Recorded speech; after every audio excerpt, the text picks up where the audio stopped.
Hello partner, this is Coach Lyndon Romano again. So dito, in this training, paano ba gamitin ang ating mga videos, video download. So ito, meron na tayong mga naka-upload na pwede nyo nang magamit pang post. So ang gagawin nyo lang, so for example, ito Reels. So click nyo lang po itong download.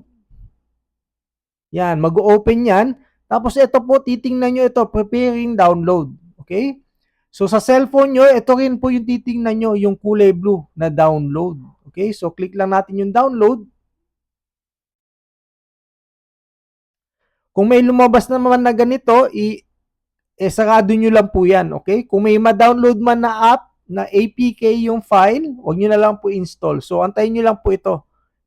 Your download is starting. Okay? So repair download. Click nyo lang repair download. Click natin continue. Ayan. Ayan. So, click pa rin natin yung download. Kailangan dito natin i-click, okay?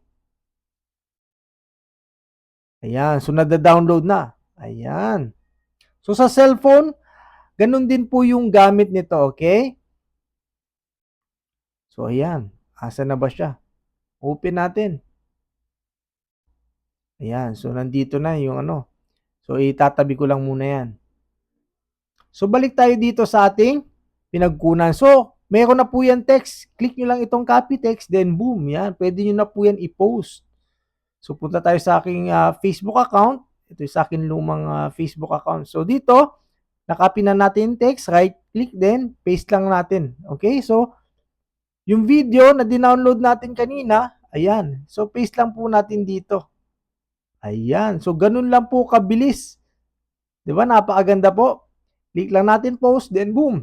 Tapos na. So, ready na po ang ating pang-post. Kahit one day nyo lang po gawin yan. Kahit once a day.